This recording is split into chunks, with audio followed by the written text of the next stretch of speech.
Sie hören eine Folge der Audiotravels mit Henry Barchet. Dudelsack und Kilt, das sind zwei Begriffe, die man sofort mit Schottland in Verbindung bringt.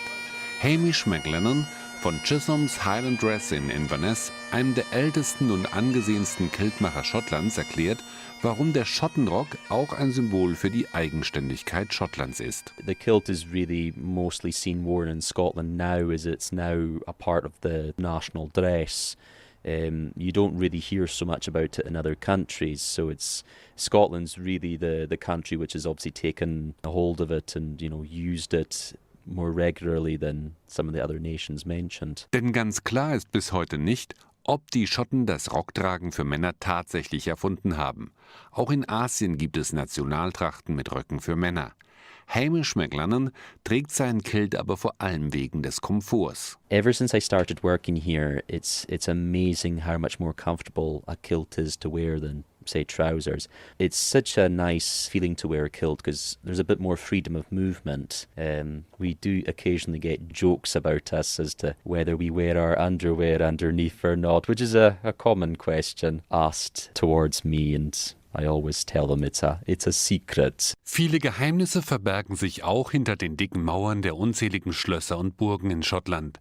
Sie stehen für die Wehrhaftigkeit der Schotten, so der Schlossführer von Calder Castle, Gary Rustison. Most major landowners and most clan chiefs had their own castle. If you had lots of land, you wanted the prestige of your own castle. So that's why you find so many up here. In Calder Castle, nahe des Dorfes Nairn, lässt Gary Rustison ab und zu die Zugbrücke herunter, um einen Einblick in das Leben der Adligen zu gewähren. Er führt die Besucher sogar durch das Schlafzimmer von Lady Angelica Calder. Now, Calder Castle is one of the very few lived-in castles left in the Highlands. All the rooms people visit are actually used by Lady Calder herself, so there's no private wing. So it is a lived-in family home. You can visit Calder Castle from May till October, because the rest of the time it is a private family home. Wer selbst einmal standesgemäß wie Lord und Lady in einem schottischen Schloss übernachten will, kann dies im Inverloch Castle Hotel in der Nähe von Fort William. Dort wird er von Schlossverwalterin Katie Watson empfangen. We're at Inverloch Castle, and it's an 1863 castle. It was built in the Victorian era. We're in Fort William, as I say. It's surrounded by mountains and Loch Linney, the local loch.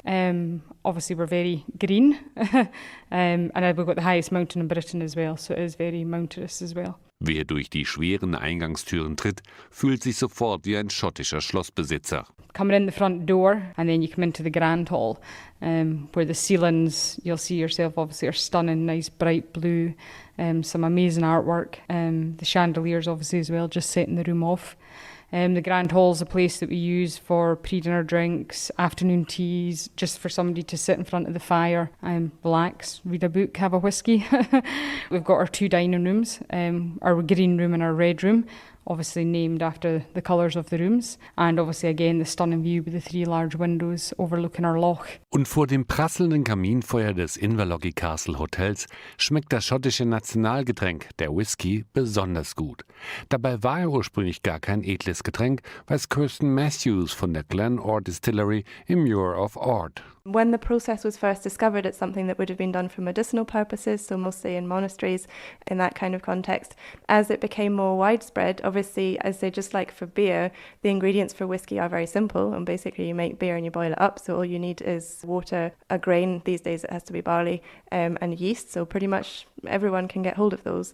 And interestingly enough, what people might have been making at home on a small scale a few hundred years ago might not necessarily be what we would call whiskey today. Denn heute werden für einen guten Whisky aus einer renommierten Destillerie hohe Summen gezahlt. Dabei sind die Grundzutaten gleich geblieben. Scotland is a relatively small country, geographically speaking. Most of the water that we have here is reasonably similar.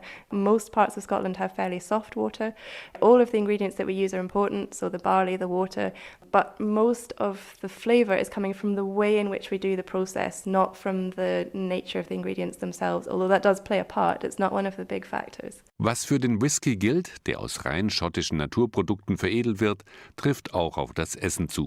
das schottische Nationalgericht Haggis, das in erster Linie aus Magen, Herz und Nieren eines Schafes besteht, wird im einzigen 5-Sterne-Hotel von Inverness, dem Rockpool Reserve, in Pralinenform gereicht. Für Küchenchefs wie Alfie Little, der in seinem Restaurant River House, das direkt am Fluss Ness liegt, am Herd steht, ist Schottland ein wahres Schlaraffenland. We have fantastic green land with heather for our beasts, so for our venison, for our lamb. It's all fantastic ingredients for them to eat.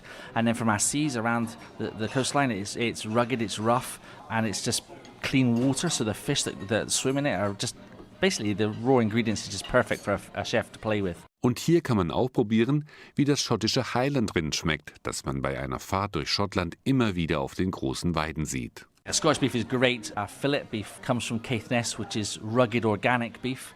And these beasts, they just roam the hills and they eat heather, they eat gorse, they eat everything. And because they're trotting up and down the hill, their muscle is working, and so it's a really good, strong beef, good lean. You know, it's beautiful. So yeah, fantastic product. Und dann sind da ja auch noch die gälischen Spracheinflüsse, die einer Schottlandreise einen Hauch Exotik verleihen, genauso wie die Musik des Dudelsacks.